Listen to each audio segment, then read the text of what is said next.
Praise Lord, dear friends.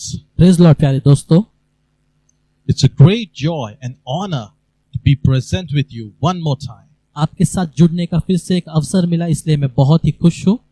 Today, as you are aware, आज जैसे आप जानते हैं that we are going to speak on the topic of rapture, कि हम रैप्चर के बारे में बात करने वाले हैं, a topic which is very sensitive, एक बेहद गंभीर विषय पर हम आज चर्चा करने वाले हैं, a topic which is the need of the hour. एक ऐसा विषय जो समय की जरूरत है। So let us come together तो आइए हम सब एक होकर and through prayers and by prayers, और प्रार्थनाओं के द्वारा let us go ahead in the scriptures. आइए हम शास्त्रों में बढ़े। Let us pray. आइए हम प्रार्थना करें। Oh dear blessed heavenly Father, हे हमारे प्यारे स्वर्गीय पिता, we thank you for this beautiful moment. हम आपका धन्यवाद करते हैं सुंदर से समय के लिए। We thank you for all the brothers and sisters, हर एक भाई बहनों के लिए हम धन्यवाद करते हैं। all these precious people who have joined us tonight. हर एक भाई बहन जो हमारे साथ इस समय जुड़े हुए हैं। Father, I pray, प्यारे परमेश्वर, हम प्रार्थना करते हैं, fill us with your Holy Spirit. हमें तेरे पवित्र आत्मा से भर दीजिए। Fill us with your wisdom and understanding हमें आपकी बुद्धि और ज्ञान से भर दीजिए, so that we can know the truth ताकि हम सच्चाई को जाने and the truth may set us free. और सच्चाई हमें आजाद करे। Tonight, beloved Father, आज रात प्यारे परमेश्वर, we pray, हम प्रार्थना करते हैं, fill us with your Holy Spirit तेरे पवित्र आत्मा से हमें भर दे and lead us into your precious presence. और हमें तेरे पवित्र स्थान में अगुवाई कर। In Jesus Christ's name we pray. यीशु मसीह के नाम से प्रार्थना करते हैं। Amen. Amen. आमीन, आमीन, आमीन। Dear beloved brothers and sisters, हे मेरे प्यारे भाइयों और बहनों, let us go ahead and understand आइए हम वचनों में बढ़े और समझने की कोशिश करें what rapture is. कि रैप्चर या उठाया जाना क्या होता है।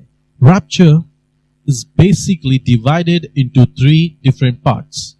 रैप्चर या उठाया जाना तीन भागों में बटा हुआ है। The very first is rapture or being caught up or being taken away. सबसे पहला है रैप्चर या फिर उठाया जाना या फिर ले लिया जाना। The second part is the tribulation time, the 7 years of tribulation. दूसरा भाग है मुसीबत का समय, 7 साल की महापीड़ा का समय। And the third part is the second coming of Jesus. और तीसरा भाग है यीशु मसीह का दूसरा आगमन। Now to begin with, और अब शुरू करने के लिए Bible nowhere says or uses the word rapture. Bible हमें कहीं पे भी रैप्चर इस शब्द का इस्तेमाल नहीं करता। There is nowhere of the mention of the word rapture in the Bible.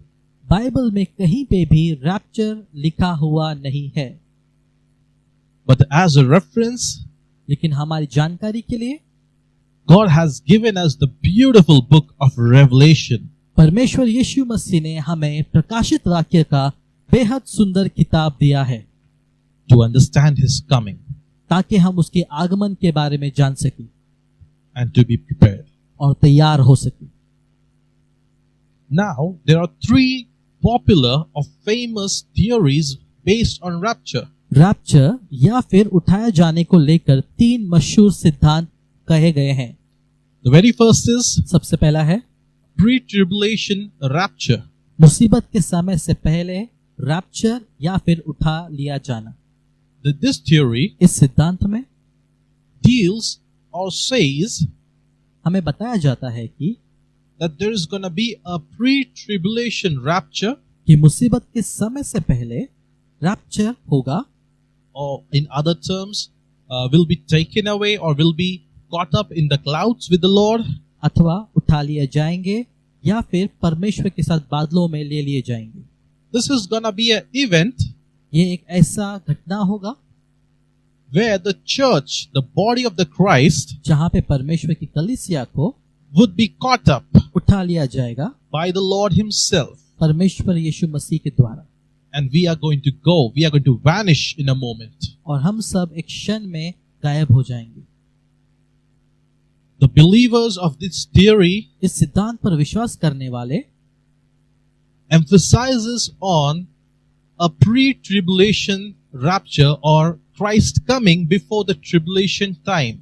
विश्वास करते हैं कि परमेश्वर यीशु मसीह मुसीबत के समय से पहले उनका आगमन होगा। They believe that Lord is merciful, वो विश्वास करते हैं कि परमेश्वर दयालु है, and they believe that Lord is going to save them from and keep them from the hour of trial or the hour of tribulation. और वो विश्वास करते हैं कि परमेश्वर यीशु मसीह उन्हें मुसीबत के समय से पहले ही उठा लेंगे और बचा लेंगे। So based on this theory, तो इस सिद्धांत के अनुसार it means यह मतलब निकलता है कि that rapture is going to happen before the Antichrist is going to come in this world or maybe revealed. कि रैप्चर या फिर उठाया जाना दुष्ट के आगमन से पहले ही हो जाएगा। So putting the pre-tribulation rapture in an easy word, तो अगर हम मुसीबत के समय से पहले उठाए जाने को आसान शब्दों में ढाले, it's gonna be rapture first, followed by the 7 years of tribulation, which is going to be followed by the second coming of Jesus at the end of the 7 year of tribulation, where we, the people who are raptured with the Christ, we shall come back. The church is gonna come back with the Lord to rule on this earth again. तो सबसे पहले कलीसिया को उठा लिया जाएगा, उसके बाद 7 साल की महापीड़ा का समय आएगा और उसके बाद आखिर में यीशु मसीह दोबारा अपने कलीसिया के साथ आएंगे। Now moving ahead to the second theory, अब आगे दूसरे सिद्धांत पर बढ़ते हुए, it is mid-tribulation rapture. मुसीबत के समय के बीचों बीच यीशु मसीह का आगमन। It emphasizes that there's gonna be tribulation first, and in the middle of the tribulation, that is 3.5 years, Christ is gonna come and rapture us. He's gonna take his church. और ये सिद्धांत हमें सिखाते हैं कि पहले 7 साल की पीड़ा चालू होगा और उसके मध्यांतर यानी 3.5 साल में यीशु मसीह का आगमन होगा। After the rapture, there is gonna be another 3.5 years of testing, or maybe we can say it as the wrath of the Lord. और उठाए ले जाने के बाद फिर से 3.5 साल का परमेश्वर का क्रोध का समय पृथ्वी पर आएगा। In the remaining 3.5 years, Lord is going to pour out his anger upon the people who have taken the mark of the beast. और बचे हुए 3.5 साल में परमेश्वर यीशु अपने क्रोध को लोगों पर उतारेंगे। The people who have sacrificed their living. जिन लोगों ने उस दुष्ट आदमी का या फिर क्रिस्त विरोधी का चिन्ह ले लिया है। And after that, और उसके बाद at the end of the 3.5 years, और 3.5 साल के आखिर में there is gonna be the second coming of Jesus one more time. उसके बाद यीशु मसीह का पुनर्आगमन होगा एक आखिरी बार। So it's gonna be the tribulation time, 3.5 years, followed by a mid-tribulation rapture, then another 3.5 years of God's wrath, and then the second coming of Jesus. So इस सिद्धांत का सारांश ये है कि 3.5 साल की पीड़ा पहले होगी, फिर यीशु मसीह का आगमन बीचों बीच होगा, उसके बाद फिर से 3.5 साल की पीड़ा और उसके बाद यीशु मसीह का दूसरा Now आगमन। moving ahead to the third topic, the third theory. तो आइए इस समय हम आगे बढ़ते हुए तीसरे सिद्धांत की ओर चले, And it is the post-tribulation rapture. और वो मुसीबत के समय के अंत में परमेश्वर यीशु मसीह का आगमन या फिर rapture. This theory emphasizes that there is gonna be a tribulation period first of 7 years, ये सिद्धांत हमें सिखाते हैं कि पहले 7 साल की पीड़ा का पूरा समय होगा, which will be followed by the coming of the Lord at the end of the 7 year. और 7 साल के बाद यीशु मसीह का पुनर्आगमन होगा अपने कलीसिया को लेने के लिए। It's gonna be rapture and the coming of Jesus Christ at the same time at the end of the 7 years. इसका मतलब यह है कि उठाया जाना और परमेश्वर यीशु मसीह का दूसरा आगमन दोनों एक ही समय पर सामान्य तरीके से होने वाला है। And this theory, और ये सिद्धांत, it emphasizes और इस सिद्धांत में हमें सिखाया जाता है कि that every Christian or every believer has to go through the 7 years of tribulation. कि हर एक विश्वासी को और हर एक क्रिस्ती को 7 साल की परीक्षा से, मुसीबत के समय से जाना होगा, Where their faith will be tested, जहां पे उनके विश्वास की परीक्षा ली जाएगी, where there's going to be great cries. जहां पे बहुत ही दुख, दर्द और तकलीफों का समय होगा। Now coming ahead, अब आगे बढ़ते हुए, most of the Christians today कई सारे क्रिस्ती आज believe on the pre-tribulation rapture. विश्वास करते हैं कि परमेश्वर यीशु मसीह का आगमन मुसीबत के समय से पहले होगा। They believe that Christ Jesus is going to save them and keep them from the hour of trial. वो विश्वास करते हैं कि परमेश्वर यीशु मसीह उन्हें मुसीबतों से बचाएंगे और उन्हें सुरक्षित रखेंगे। They believe that Christ is going to come before the time of the Antichrist. वो विश्वास करते हैं कि दुष्ट के समय से पहले यीशु मसीह का आगमन होगा। They believe that Christ is going to save them and give them an easy passage to heaven. वो विश्वास करते हैं कि परमेश्वर यीशु मसीह उन्हें बचा लेंगे और आसानी से उन्हें स्वर्ग में ले जाएंगे। But my beloved brothers and sisters, लेकिन मेरे प्यारे भाइयों और बहनों, let me tell you the truth. मुझे आपको सच्चाई बताने दीजिए। Even I मैं भी was a strong believer इस सिद्धांत पर विश्वास करता था। in the pre-tribulation rapture. मुसीबत के समय से पहले यीशु मसीह का आगमन पर विश्वास करता था।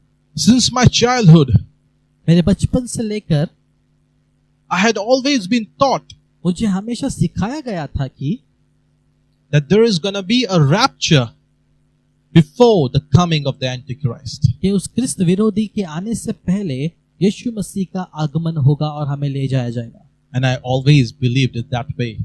और मैं हमेशा इस सिद्धांत पर पूरे दिल से विश्वास और भरोसा करता था। I lived my life easily. मैं अपने जीवन को आसानी से जीता था, व्यतीत करता था।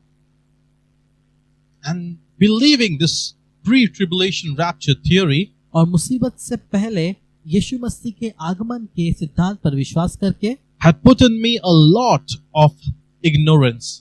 मेरे जीवन में कई सारे नकारात्मक चीजों ने घर कर लिया था। But as I started my ministerial life, लेकिन जैसे मैंने अपनी सेवकाई की शुरुआत की, oh our beloved Lord Jesus Christ, हमारे प्यारे परमेश्वर यीशु मसीह ने He transformed my life. उसने मेरे जीवन को बदल दिया। He dealt me like He dealt with Moses. उसने मेरे साथ मोशे के समान व्यवहार किया, बर्ताव किया। He took hold of my life यीशु मसीह ने मेरे जीवन का अधिकार लिया as I surrendered to Him.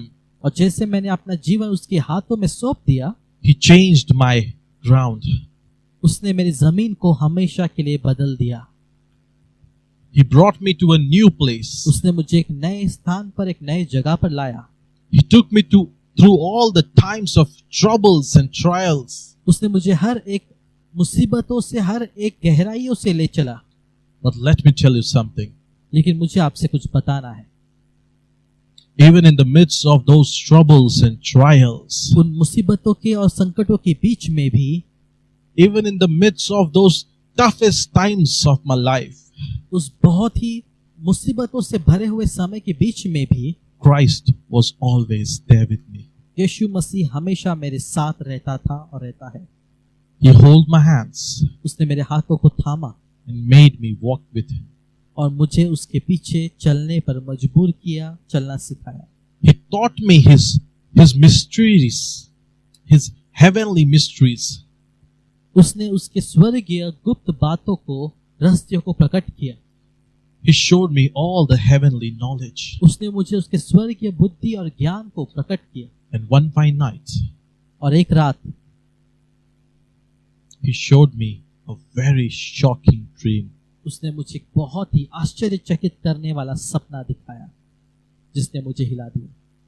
A dream एक सपना which I never expected. एक ऐसा सपना जिसकी मैंने कभी अपेक्षा नहीं किया था। A dream which I never thought I'm gonna see. एक ऐसा सपना जिसकी मैंने कभी अपेक्षा नहीं किया था कि मैं देखने वाला हूँ। He showed me about the time of the chip implantation, उसने मुझे 666 के चिप के समय के बारे में the दिखाया, time of the mark of the beast. उस क्रिस्त विरोधी आदमी के चिन्ह के बारे में दिखाया। Let me share my dream with you, brothers and sisters. मुझे अपना सपना आपके साथ बांटने दीजिए भाइयों और बहनों। I saw that I woke up from my dream, from my sleep, मैंने देखा कि मैं अपनी नींद से जागता हूँ and as I stepped out of my house, और जैसे मैं अपने घर के बाहर निकलता, I saw a lot of chaos. मैं बहुत सारे गड़बड़ों को और लोगों को भाग दौड़ करते हुए देख रहा हूँ। I saw a lot of people running here and there. मैंने देखा कई सारे लोग यहाँ वहाँ भाग रहे हैं, भटक रहे हैं। I saw huge numbers of medical camps being established on the roads. मैंने देखा कई सारे मेडिकल कैंप्स रास्तों पर, सड़कों पर लगाए गए थे। Every 100 meter or 200 meter, हर एक 100 और 200 मीटर पर there was a medical camp. एक मेडिकल कैंप की स्थापना, नियोजन किया गया था। There was queues of people standing for getting that implant. रास्तों में लोगों की भीड़ लग गई थी उस चिप को लेने के लिए।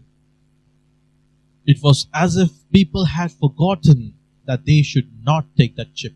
मानो जैसे कि लोग ये भूल गए हों कि उन्हें वो 666 के चिप को नहीं लेना है। I still remember अब भी मुझे स्पष्ट तरीके से याद है the joy in the face of those people who were taking that chip. उन लोगों की शक्ल में बहुत ही खुशी और आनंद था जो चिप ले रहे थे। And in my heart, और मैं अपने दिल में I was filled with fear. और मैं अपने दिल में दुख और डर से भर चुका था। I cried out to the Lord and said, और मैं चिल्लाकर परमेश्वर से पुकार कर कहने लगा, Father, प्यारे पिता, what should I do now? तू क्या चाहता है कि मैं करूं ताकि इन लोगों को बचाया जा सके? Father, प्यारे पिता, why have you left me here? तूने मुझे क्यों यहाँ पर छोड़ दिया? And then, और तब when I turned behind, जब मैं पीछे मुड़कर देखता हूँ, I saw plenty men and women of God. मैं कई सारे परमेश्वर के बड़े बड़े दास और दासियों को देख रहा था। They were still there. वो भी पीछे रह गए थे। So I ran towards them. फिर मैं उनकी ओर जोरों से भागते हुए गया And I told them that it's the time of the Antichrist has come. और मैंने उनसे कहा कि क्रिस्त विरोधी का समय आ चुका है, वो यहाँ पर मौजूद है, He has established his throne. कि उसने अपने सिंहासन की स्थापना कर ली है He is sitting on his throne right now. और अब वो अपने सिंहासन पर विराजमान है और अब वो राज करेगा। So we need to run and seek a place of hiding. और हमें भागकर अपने आप के लिए छुपने का स्थान खोजना होगा। I remember making phone calls to my beloved people. मुझे याद है कि मैं लोगों के लिए, अपने प्रियजनों को फोन कर रहा था। I was guiding them to run away from the house, to leave whatever they have. और मैं उन्हें बता रहा था कि उन्हें तुरंत ही अपने घरों से भागना होगा, अपने सभी चीजों को छोड़ते हुए उन्हें अपने आप के लिए एक सही जगह ढूंढना होगा। So we all started running towards mountains. और हम सब फिर भागने लगे अपनी जान बचाकर पहाड़ों की ओर, ताकि हम छुप सके। We were running away from the city into the wild, into the wilderness. और हम शहरों से दूर रेगिस्तानों की ओर, जंगलों की ओर भागने लगे ताकि हम अपनी जान को बचा सके और उस मुसीबत के समय से दूर जा सके, उस 666 के समय से बच सके। And as we were running, और जैसे हम अपनी जान बचाने के लिए भाग रहे थे, I heard the Holy Spirit speaking. मैंने पवित्र आत्मा को मुझसे कहते हुए सुना And guiding my ways. और मुझे मार्गदर्शन करते हुए सुना। He was telling me where to hide. वो मुझसे कह रहा था कि कहां पर छुपना है, किस तरीके से बचना है। And as I obeyed his words, और जैसे मैंने उसकी आवाज को, उसकी आज्ञा को पालन किया, we took shelter in an empty cave kind of a place. हमने एक पहाड़ों की गुफा में अपना शरण लिया और वहां पर छुप गए। and I was praying, और मैं प्रार्थना कर रहा था and my dream was over. और मेरा सपना वहां पे खत्म हो गया। So that morning, और उस सुबह as I woke up, जब मैं उठा, I prayed to the Lord, मैंने परमेश्वर से प्रार्थना की asking heavenly wisdom. स्वर्गीय बुद्धि और ज्ञान से भरने के लिए। And the same day, और उसी दिन He spoke to me परमेश्वर ने मुझसे बातें की and He told me what is going to happen. और उसने मुझे बताया कि आने वाले समय में क्या होगा। He told me that the time is going to come उसने मुझसे कहा कि एक ऐसा समय आने वाला है where our faith is going to be tested, जहां पे हमारे विश्वास की कड़ी परीक्षा ली जाएगी, where our Christianity, the real Christianity, will be put to test. जहां पे हमारे क्रिस्ती विश्वास की परीक्षा, कठोर परीक्षा ली जाएगी। We will be charged for nothing. हम पर निंदा लगाया जाएगा, आरोप लगाया जाएगा। So as I was praying, तो जैसे मैं प्रार्थना कर रहा था, the Holy Spirit put a burden in my heart पवित्र आत्मा ने मेरे हृदय में एक बोझ डाला to re-study the theories on the rapture. कि मैं उठाए जाने के थियरी के बारे में फिर से एक बार पढूं। And let me tell you, brothers and sisters, और मुझे आपको बताने दीजिए भाई और बहनों, I strongly believe मैं सच में विश्वास करता हूं that there is gonna be a post-tribulation rapture, which means the body of Christ, has to go through the time of tribulation, which will be followed by the coming of Jesus only once. I strongly believe. मैं सच में विश्वास करता हूं कि परमेश्वर की कलीसिया को मुसीबत के 7 सालों से गुजरना ही होगा और उसके ही बाद यीशु मसीह का आगमन होगा, सिर्फ एक ही बार। Now let me give you the key scriptures और अब मैं आपके साथ कुछ महत्वपूर्ण अध्यायों को बांटना चाहता हूं जो इस सिद्धांत का समर्थन करते हैं, which strengthens my beliefs. जो मेरे विश्वास को मजबूती देते हैं और जिस पर मैं बहुत ज्यादा विश्वास और भरोसा करता हूं। Now the people who believe in pre-tribulation rapture, और अब जो लोग परमेश्वर के आगमन जो मुसीबतों के समय से पहले होगा पर विश्वास करते हैं, they always quote Revelations chapter 3 verse 10. वो हमेशा प्रकाशित वाक्य के 3 अध्याय का 10वां वचन को कहते हैं, दिखाते हैं। And it says, और वो कहता है, the Lord will keep you from the hour of trial. परमेश्वर आपको मुसीबत के समय से पहले बचा लेगा, आपको सुरक्षित करेगा। Now let me tell you one thing, brothers and sisters.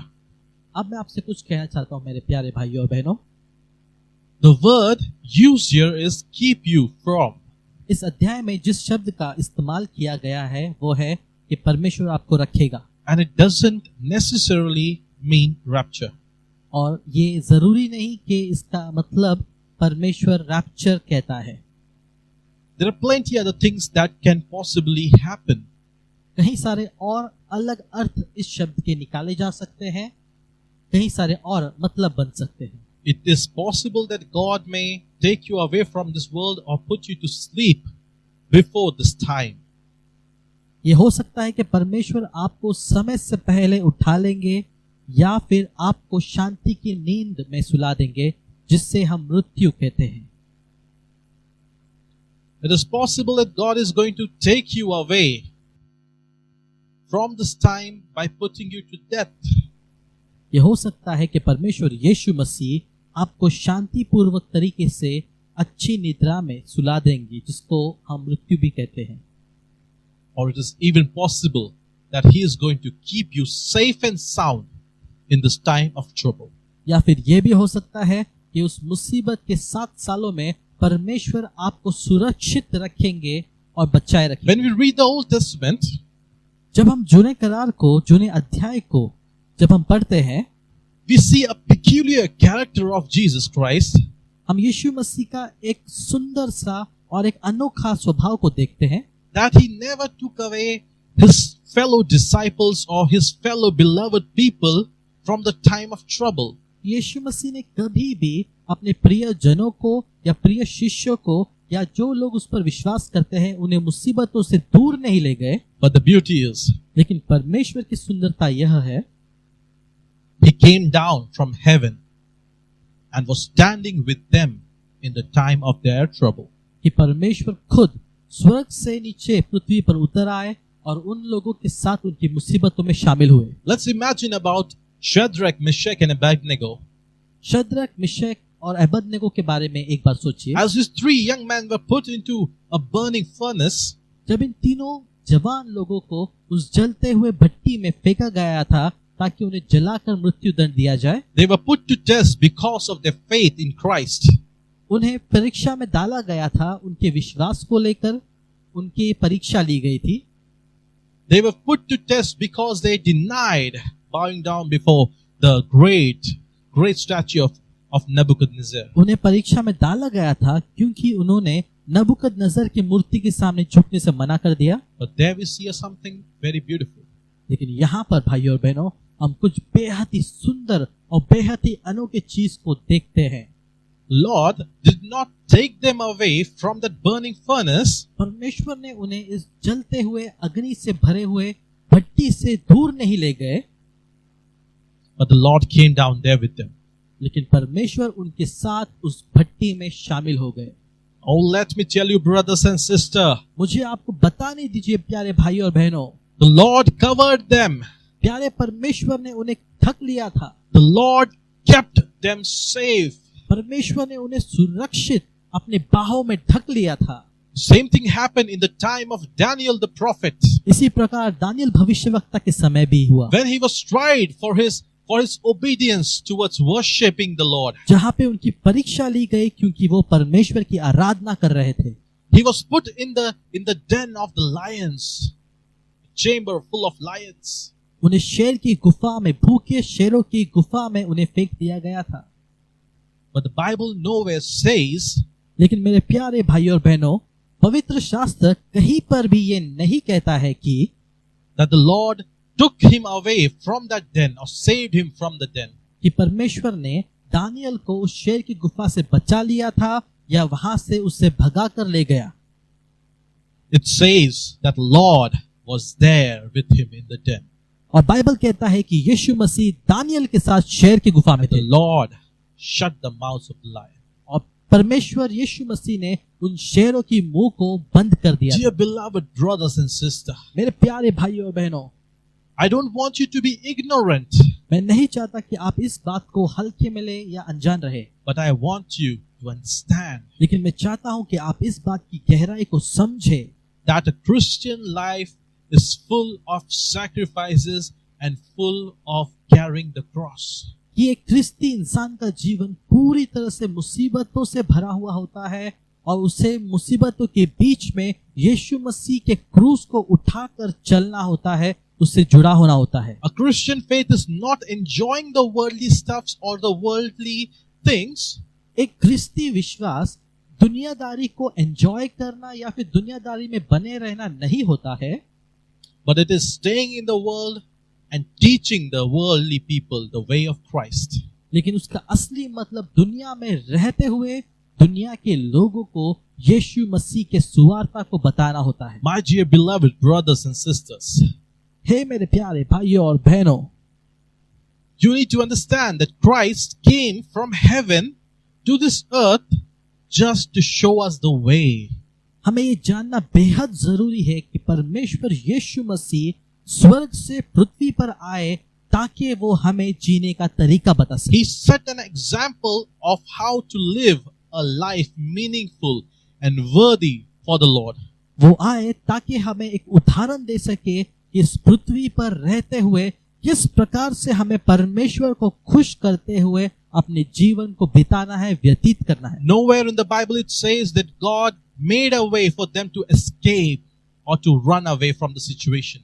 Bible में कहीं पे भी ये लिखा हुआ नहीं है कि परमेश्वर ने अपने दासों को मुसीबतों से भगाया या फिर उन्हें बचाया। But it says that God came down and stood right next to them. लेकिन बाइबल हमें सिखाती है कि परमेश्वर स्वर्ग से उतर आया और उनके साथ उनकी मुसीबतों में खड़ा हुआ। Now most of the theologians or most of the Bible scholars agree that it's going to be a post-tribulation rapture. और बाइबल के कई विद्वान ये मानते हैं कि यीशु का आगमन मुसीबत के समय के बाद ही होगा। They do believe that Christ is going to come only once, the second time. और वो विश्वास करते हैं कि यीशु मसीह का आगमन सिर्फ एक ही बार होगा और वो भी 7 साल के पीड़ा के अंत में। But many of the Christians, they get confused, लेकिन कई सारे क्रिश्चियन भाई बहन विचलित हो जाते हैं, कंफ्यूज हो जाते हैं, as if the Christ is going to come one time on the clouds, जैसे कि यीशु मसीह एक बार बादलों पर आएंगे उन्हें ले जाने के लिए, and the second time he is going to come with the army or the body of Christ to rule on this earth. और दूसरी बार परमेश्वर अपनी सेना को, अपनी कलीसिया को लेकर इस पृथ्वी पर राज करने के लिए आएंगे। 2 Thessalonians chapter 1 and chapter 2, it clarifies that there is no two different coming of the Christ. और दूसरा थिस्सलुनीय की किताब पहला अध्याय और दूसरा अध्याय हमें ये सिखाता है कि परमेश्वर का 2 अलग अलग आगमन नहीं होगा, लेकिन केवल एक ही बार आगमन होगा। In 2 Thessalonians chapter 1 verse 6 to 8, when you read it, it says that there is only one time coming of the Christ. One time when he is going to come and save his people, and the very same time he is going to come and punish those who don't believe him. It's not two different scenarios, but one. और दूसरी थिस्सलुनीय की किताब पहला अध्याय 6 से लेकर 8वां आयत तक जब हम पढ़ते हैं तो वहां पे हमें कहा गया है कि परमेश्वर 2 बार नहीं लेकिन एक बार आएगा और एक ही बार वो दंड देगा और एक ही बार वो बचाएगा। Similarly, in 2 Thessalonians chapter 2 verse 1 to 8, when you read it, उसी प्रकार दूसरा थिस्सलुनीय की किताब दूसरा अध्याय 1 से 8वां आयत जब आप पढ़ते हैं तब उसमें हमें ये सिखाया गया है, कहा गया है कि it says that Jesus Christ is going to come only once after the Antichrist has been revealed. और वो अध्याय हमें सिखाते हैं कि यीशु मसीह का आगमन केवल एक ही बार होगा और वो भी जब वो क्रिस्त विरोधी आदमी प्रकट होगा इस पृथ्वी पर, उसके बाद उनका आना होगा। So if the coming of Christ is going to happen after the revealing of that Antichrist, तो अगर यीशु मसीह का आगमन उस दुष्ट आदमी या फिर उस क्रिस्त विरोधी आदमी के प्रकट होने के बाद होने वाला है, तो then the pre-tribulation theory or the pre-tribulation rapture theory is completely wrong. तो मुसीबत के समय से पहले परमेश्वर के आगमन का जो सिद्धांत है वो पूरी तरह से गलत ठहरता है और गलत बनाया जाता है। Christ is going to come only one time, brothers and sisters. परमेश्वर यीशु मसीह सिर्फ एक ही बार आने वाला है मेरे प्यारे भाइयों और बहनों। And we, those who call themselves Christians, और हम जो अपने आप को क्रिस्ती या फिर यीशु मसीह के शिष्य और चेले कहते हैं, have to prove that they are worthy for the Christ. हमें ये साबित करना होगा कि हम परमेश्वर के योग्य और उसके स्वर्ग राज के योग्य ठहरते हैं, or worthy of being the bride of the Christ. और हम उस यीशु मसीह के दुल्हन बनने के योग्य, उसके लायक है, ताकि हम उसके स्वर्ग राज में प्रवेश कर सके मुसीबतों से गुजर कर। Now there is a beloved sister in Christ अब एक प्यारी क्रिस्ती बहन है जिन्होंने एक वीडियो निकाला है रैप्चर के ऊपर, who has posted a beautiful video about pre-tribulation rapture. उन्होंने मुसीबत के समय से पहले परमेश्वर के आगमन के ऊपर बातें करते हुए एक सुंदर सा वीडियो डाला है। And she made a very beautiful point. और उस वीडियो में उन्होंने एक बहुत ही सुंदर पॉइंट कहा है। And she said, और उन्होंने इस प्रकार कहा, which of the groom will ever ask the bride to go through beatings and time of trouble and then accept her as his bride? ऐसा कौन सा दूल्हा है जो अपनी दुल्हन से कहेगा कि पहले तुम मार खाकर परीक्षाओं से गुजर कर आओ, फिर मैं तुमसे शादी करूंगा। That's a very beautiful thing. और उस बहन ने ये एक बहुत ही सुंदर शब्द और एक सुंदर पॉइंट हमारे सामने रखा है प्यारे भाइयों और बहनों। But let me tell you something, brothers and sisters. लेकिन अब मैं आपसे कुछ कहना चाहता हूँ प्यारे भाइयों और बहनों। Before getting married to somebody, किसी से शादी करने से पहले या किसी से शादी के संबंध में पढ़ने से पहले we always first know who that person is. हम हमेशा अक्सर उस इंसान के बारे में जांच पड़ताल पहले करते हैं। We always first try to understand the compatibility between them. हम हमेशा पहले ये जानने की कोशिश करते हैं कि क्या हम उस इंसान के साथ अपने जीवन को व्यतीत कर पाएंगे या ये इंसान हमारे लिए सही है या We गलत। always test them. हम हमेशा उनकी परीक्षा लेते हैं। हम अक्सर कुछ चीजों के द्वारा उन्हें जांचते हैं। We always see that is this person worthy of becoming the bride. हम हमेशा ये जांचने की कोशिश करते हैं कि क्या ये इंसान सही है मेरा दुल्हन बनने के लिए, मुझसे शादी करने के लिए और जीवन बिताने के लिए। So if we human do these things, तो अगर हम इंसान होकर ऐसे प्रकार के काम कर सकते हैं then I'm sure our Father in heaven तो मैं जरूर विश्वास करता हूँ कि हमारा स्वर्गीय पिता will definitely have his standards of testing us.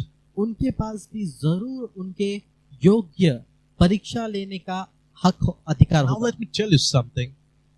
अब मैं आपसे कुछ कहना चाहता हूँ भाई और बहनों, This time of tribulation ये मुसीबत का और परीक्षा का जो समय है is not mandatory for each and every person. ये हर एक इंसान के लिए होना जरूरी नहीं है। It is the will of the Lord Jesus Christ. ये परमेश्वर यीशु मसीह की इच्छा है, ये उनका चुनाव है कि कौन उस पे गुजरे। Some will be sleeping. हम में से कुछ उस समय से पहले परमेश्वर यीशु में सो जाएंगे। Some will be put to rest. हम में से कुछ को परमेश्वर विश्रांति दे देगा। Some will be made a living sacrifice. हम में से कुछ को परमेश्वर जीवित बलिदान की योग्य बनाएगा। Some people will become a martyr for the name of Christ. हम में से कुछ यीशु मसीह के नाम से जीवित बलिदान बनेंगे। It is His will. ये परमेश्वर की योजना है। It is His will, my brothers and sisters. ये परमेश्वर की योजना है मेरे प्यारे भाई और बहनों। Now addressing this point, अब इस वचन पर आते हुए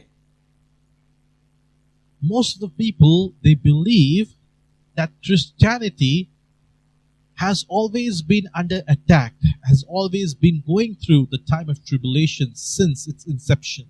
कई सारे लोग ये सिखाते हैं और विश्वास करते हैं कि क्रिस्ती धर्म जो है वो कहीं से उसके आगमन से ही आज तक वो मुसीबतों का सामना करते आया है और करता रहेगा। They say that the disciples of Jesus Christ were all killed, were all martyred for the name of the Christ.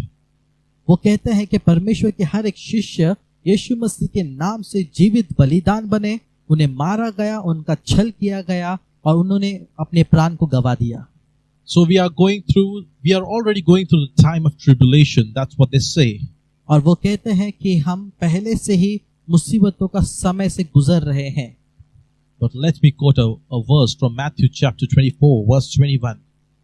और मुझे आपको मत्ती का 24 अध्याय का 21 वचन से कुछ बताने दीजिए। And it says, और उस वचन में परमेश्वर यीशु मसीह कहते हैं, For then shall be a great tribulation, और तब एक महा संकट आएगा such as was not seen since the beginning of the world to this time, no, nor ever shall be seen. और उस समय एक ऐसा महासंकट आएगा जो प्रारंभ से लेकर आज तक किसी मनुष्य ने कभी देखा नहीं और नहीं और कभी नहीं देखेगा। My dear beloved brothers and sisters, मेरे प्यारे भाइयों और बहनों, understand this point. इस वचन को गहराई से समझने की कोशिश कीजिए। The great tribulation जो महासंकट के बारे में परमेश्वर इस अध्याय में कह रहे हैं will be a great testing time for Christianity. वो एक बहुत ही बड़ा परीक्षा का समय होगा क्रिस्ती लोगों के लिए। Will be a great time of testing for the people who call themselves Christians. वो एक बहुत ही बड़ा परीक्षा का समय होगा जो अपने आप को क्रिस्ती कहते हैं उन लोगों के लिए। For the Bible says, in those days, many shall turn away from their faith. और बाइबल हमें सिखाता है कि उस समय कई सारे लोग अपने क्रिस्ती विश्वास से अपना मुंह मोड़ लेंगे। Many shall leave Christianity because of the time. कई सारे लोग यीशु मसीह को और क्रिस्ती धर्म को त्याग देंगे उस मुसीबत की वजह। Now here I would like to highlight something. Who those people are gonna be?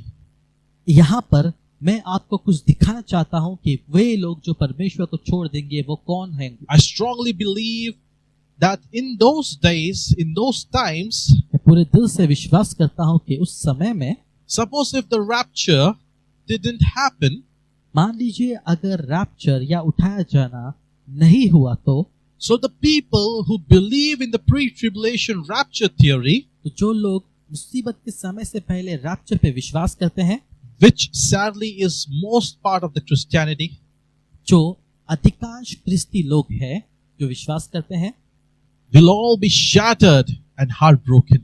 वे सभी लोग दिल टूटे जाएंगे, निराश और हताश हो जाएंगे कि रैप्चर नहीं हुआ। They will be manipulated by the evil one in such a way उन्हें दुष्ट के द्वारा बहलाया फुसलाया और बहकाया जाएगा यीशु मसीह के खिलाफ, that they will be persuaded to leave Christianity.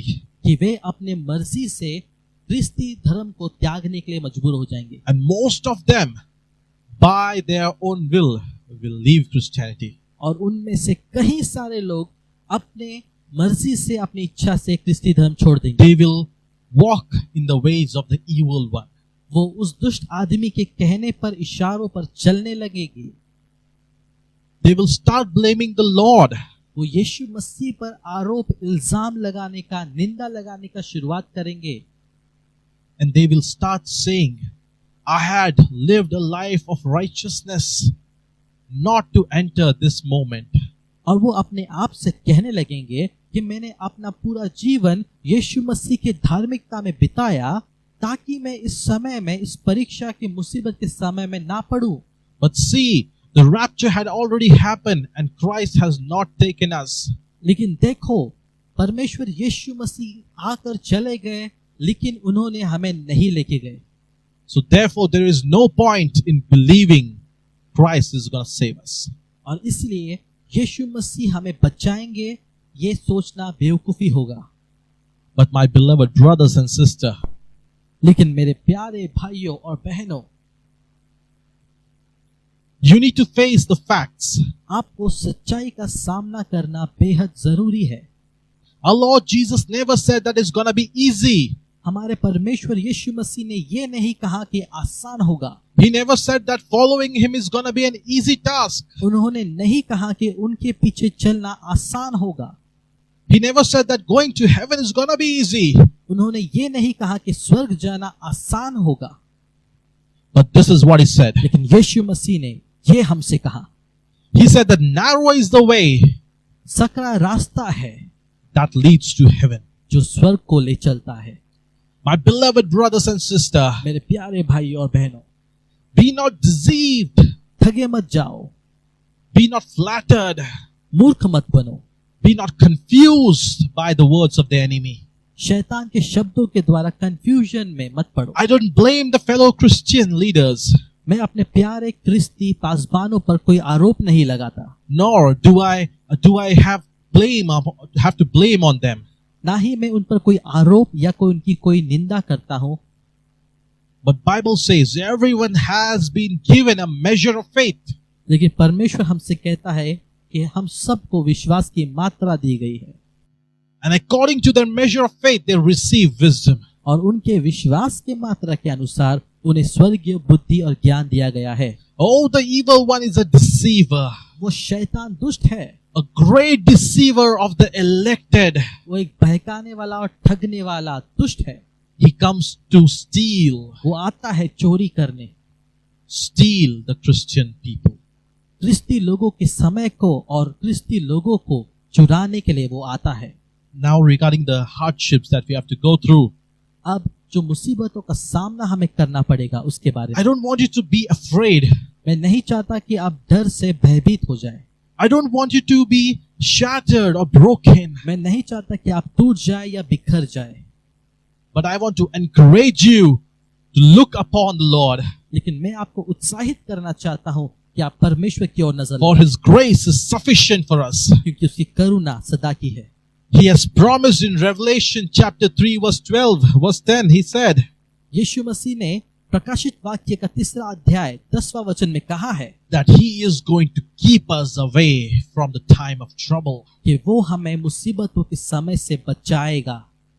Dear beloved brothers and sisters, मेरे प्यारे भाइयों और बहनों, we are going to go through the time of the great tribulation, हम उस मुसीबत के, उस भयंकर समय से गुजरने वाले हैं, where we will be challenged to stay away from that chip.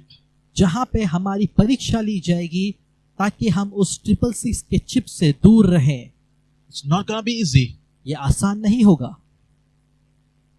but the grace of the Lord is going to make it possible for you. लेकिन परमेश्वर का अनुग्रह इस सभी चीजों के लिए काफी है आपको बचाने के He लिए। will give you the strength, He will give you the power to take you and to lift you up. वो आपको ताकत से भरेगा, वो आपको शक्ति से भरेगा, बुद्धि और ज्ञान से भरेगा, ताकि आप उस मुसीबत के समय से बचाए जाओ। And He's going to lead your way towards victory. और वो प्यारा यीशु मसीह आपके हाथों को थामकर आपको चलाएगा विजय की ओर। Now, brothers and sisters, अब प्यारे भाइयों और बहनों, there is a great reward for the people who are going to go through this time of trouble. एक बहुत बड़ा भेंट उन लोगों के लिए रखा हुआ है जो इस मुसीबत के समय से बचकर निकल जाएंगे। Bible says they will be rewarded with a heavenly crown, crown made of gold, diamond, jewelry. Bible हमें सिखाते हैं कि जो उस समय से बचेगा उन्हें मुकुट दिया जाएगा सोने का। And the Bible teaches us that he who sticks till the end shall be saved. और बाइबल हमें सिखाते हैं कि जो अंत तक टिका रहेगा यीशु मसीह के साथ, वो ही बचाया जाएगा और उसका उद्धार होगा। Have you ever considered the hardship that we face in everyday life? क्या आपने कभी अपने हर एक दिन की मुसीबतों को उसके बारे में सोचा है? Are we really suffering because of our faith in Christ? क्या हम सच में यीशु मसीह पर विश्वास के कारण मुसीबतों का सामना कर रहे हैं, Or are we suffering something which is common to everyone? या फिर हम कुछ ऐसे संकट का सामना कर रहे हैं जो सबके लिए You है? need to judge that thing, brothers and sisters. हमें इस बात का जांच करना होगा मेरे प्यारे भाइयों और बहनों। Most of the Christians who believe in pre-tribulation rapture, कई सारे ख्रिस्ती जो मुसीबत के समय से पहले के आगमन पर विश्वास करते they हैं, believe that we are already suffering in this world because of Christ. वो यह विश्वास करते हैं कि आज हम अपने जीवनों में मुसीबतों का सामना कर रहे हैं यीशु मसीह के कारण। But I really don't think that way, brother and sister. लेकिन मैं सच में इस प्रकार नहीं सोचता मेरे प्यारे भाइयों और बहनों, मैं कुछ और सोचता हूँ। Our fight is against the evil one, the devil. हमारा युद्ध शैतान के खिलाफ है, उस बुरे इंसान के खिलाफ है। And we're fighting him because we have to overcome him and be a strong believer and contender in heaven. और हम उस दुष्ट से लड़ रहे हैं क्योंकि हमें उस पर विजय पाना है, ताकि हम स्वर्गीय राज में सबसे बड़े स्थानों पर प्रवेश कर सके। Matthew chapter 24, verse 24, it says, the Antichrist will come to deceive the elect. मत्ती का 24 अध्याय का 24 वचन कहता है कि जो दुष्ट ख्रिस्त विरोधी आएगा वो परमेश्वर के चुने हुए को भी ठग लेगा। He is going to wage war against the chosen people. वो परमेश्वर के संतों के खिलाफ युद्ध का घोषणा करेगा। So if तो अगर the chosen, the elect are already raptured, तो अगर जो चुने हुए उन्हें उठा लिया गया है, then whom is the Antichrist going to trouble? तो जो दुष्ट है वो किससे लड़ने वाला है, किसकी परीक्षा लेने वाला है? Then whom is he going to wage war with? तो वो दुष्ट किसके साथ युद्ध करने वाला है, किसके साथ युद्ध का घोषणा करने My वाला है? beloved brothers and sisters, मेरे प्यारे भाइयों और बहनों, be not ignorant. अनजान न बनो, Christ is coming soon. यीशु मसीह बहुत जल्द आने वाले हैं। In Revelation chapter 13 verse 7 it says, the Antichrist, when he comes on his throne, when he is seated on his throne, और प्रकाशित वाक्य का 13 अध्याय 7वां वचन हमें सिखाता है कि जब वो ख्रिस्त विरोधी अपने सिंहासन पर बैठेगा, he will fight against the saints. तब वो परमेश्वर के चुने हुए संतों के साथ लड़ाई करेगा, युद्ध करेगा। The saints, the believers who are there surviving. जो संत है, जो परमेश्वर के चुने हुए हैं, जो विश्वासी है, जो उस समय बचे हुए हैं।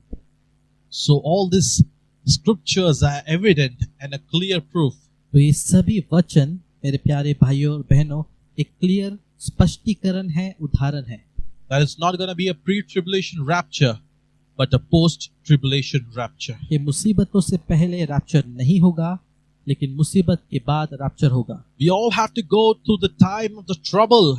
हम सभी लोगों को उस मुसीबत के भयानक समय से गुजरना होगा And we all have to fight the good fight of faith. और हम सभी को विश्वास की उस अच्छे लड़ाई को लड़ना होगा। Now, to sum up this entire rapture theory, अब इस पूरे सारांश को अंत करने के लिए मैं आपसे कहना चाहता हूँ, is going to be the time of tribulation, the 7 years of tribulation, wherein 3.5 years the Antichrist is gonna rule on us. He's going to tempt the chosen people. He's going to put them to test. He's going to make all things possible to torture and torment the saints. तो पहले मुसीबत का समय आएगा जिसमें से 3.5 साल जो दुष्ट है वो परमेश्वर के चुने हुए लोगों से, उसके संतों से और उसके बुलाए हुए लोगों से युद्ध करेगा, सभी प्रकार के छल उन्हें देगा। Many of us will be martyred for the name of Christ. हम में से कई सारों का यीशु मसीह के नाम से कुर्बानी दिया जाएगा। Many of us will be hiding in the caves and different places to save themselves. हम में से कई सारे लोग अपने जान को बचाने के लिए अलग अलग जगहों में अपने सर को छुपाएंगे, गुफाओं में, जंगलों में बच के भाग जाएंगे। Bible teaches us in Matthew chapter 24, those who are there at home, run towards the mountain and don't come back to take anything. मत्ती का 24 अध्याय में बाइबल हमें सिखाता है कि जो कोई भी अपने घरों में है उस समय अपने जान बचाने के लिए भाग जाओ, कुछ भी लेकर मत जाओ। It says run and don't come back. और बाइबल सिखाता है कि भागो और वापस मुड़कर पीछे मत आओ और फिर से मुड़कर अपने घरों में मत आओ। But after the 3.5 years of his ruling, लेकिन 3.5 साल उसके अधिकार, उसके दुष्टता के बाद the two precious witnesses written in the book of Revelation, they are going to come down. और प्रकाशित वाक्य की किताब में दिए हुए 2 भविष्यवक्ताएं उस समय पर आएंगी। By their words and by their actions, they are going to torment all the people who have taken that chip. और वे संदेश अपने शब्दों के द्वारा सभी लोगों पर कहर बरसाएंगे। Just in the days of Moses, as he went to Egypt and as God brought the 10 plagues upon Egypt, और जिस प्रकार मूसा के समय पर परमेश्वर ने मिस्र के लोगों पर 10 प्रकार की पीड़ाएं को लाया था, the same thing is going to repeat again. उसी प्रकार के कार्य फिर से इस समय भी होने वाले हैं। History is going to repeat it again. इतिहास जो है अपने आप को दोबारा प्रकट करने वाला है। And in that moment, और उस समय में, in those 3.5 years, उन 3.5 सालों में the saints will be rewarded. प्रभु के दासों को आशीषित किया The जाएगा। Christians will be rewarded. प्रभु के लोगों को आशीषित किया जाएगा। Those who have suffered for 3.5 years will be rewarded. जिन लोगों ने 3.5 साल तक उस दुष्ट आदमी का सामना किया, उस मुसीबतों से भागते रहे, अपनी जान बचाने को, उन सभी को आशीषित किया जाएगा। And the reward is gonna be, और उनका आशीष यह होगा, just like as in the days of Moses, the plague used to come upon the people of Egypt, but not even a single plague affected the people of Israel. और मूसा के समय पर जैसे वो 10 पीड़ाएं सिर्फ मिस्र के लोगों पर आते थे, लेकिन परमेश्वर के लोगों पर एक बार भी नहीं आया। Similarly, it's gonna happen that time too. उसी प्रकार उस समय पर भी होगा कि परमेश्वर के लोगों पर वो पीड़ाएं नहीं आएंगे। The people who have already taken chip in their hands, और जिन लोगों ने भी वो 666 के चिप को अपने हथेलियों में सर पे लिया है, they are going to face the wrath of the Lord. वो लोग परमेश्वर के क्रोध का सामना करने वाले हैं। Oh, they are going to suffer heavily because of those 2 prophets of the Lord. वो सभी लोग बेहद तकलीफों का सामना करेंगे परमेश्वर की They are भविष्यवाणी। going to be tormented day and night because of those 2 servants, those 2 witnesses of the Lord. वो 2 परमेश्वर के भविष्यवक्ता उन लोगों को बहुत ही ताड़ना देंगे, उन पर बहुत सारे कहर को बरसाएंगे जिन लोगों ने उस 666 का चिप ले लिया है। And Bible says at the end of the next half of the 3.5 years, the next part of the 7 years, और उस 7 साल के अगले भाग में जो 3.5 साल है, उस सालों में the 2 witnesses will be killed. Bible कहता है कि वो 2 भविष्यवक्ताओं को मार दिया जाएगा उस दुष्ट आदमी के द्वारा। And I love this part. Listen to it very carefully. और इस भाग को ध्यान से सुनना मेरे प्यारे भाइयों और बहनों। that the entire people of this world who have taken the chip, और जो भी लोगों ने उस ट्रिपल सीज के चिप को लिया है, वो सभी लोग, बाइबल कहता है, they are going to celebrate the death of these two witnesses because they had tormented them heavily. कि वे सभी लोग इन दो भविष्यवक्ताओं के मृत्यु पर आनंद मनाएंगे क्योंकि उन्हें तकलीफ दिया गया था। It means इसका मतलब यह है that the 3.5 year of the 7-year time tribulation, the first half, the 3.5 year, the Antichrist is going to torment the saints, and the next half, the second half, that is the 3.5 year, the two witnesses are going to torment and release the wrath of the Lord upon the people of this earth who have already taken that chip. इसका मतलब यह है कि प्रारंभ के 3.5 साल वो दुष्ट आदमी परमेश्वर के लोगों पर कहर बरसाएगा, लेकिन बाकी के जो 3.5 साल बचे हैं, उस साल में परमेश्वर के वो दो भविष्यवक्ता है उस दुष्ट आदमी पर और सभी लोगों पर कहर बरसाएगा।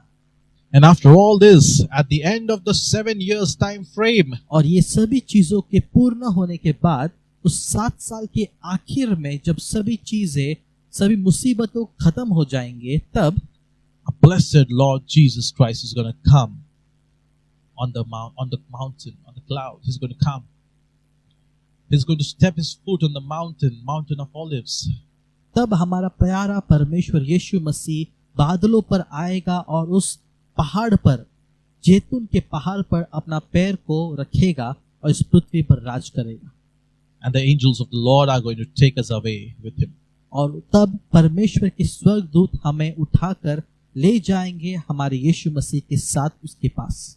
In that moment, और उस समय में, उस क्षण भर में, in the blink of an eye, अपने पलक को झपकाते ही we will all be transformed हम सभी लोग बदल दिए जाएंगे into heavenly bodies. स्वर्ग के शरीरों में, स्वर्ग के महिमा में। My beloved brothers and sisters, मेरे प्यारे भाइयों और बहनों, be of good cheer. विश्वासी हो, आनंद मनाओ, Don't be sad. निराश ना होना, Don't be heartbroken. टूटना नहीं।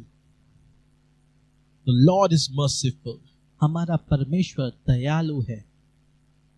The pain that we are going to endure जो मुसीबतों का हम सामना करने is वाले हैं, nothing compared to what we are going to receive in heaven.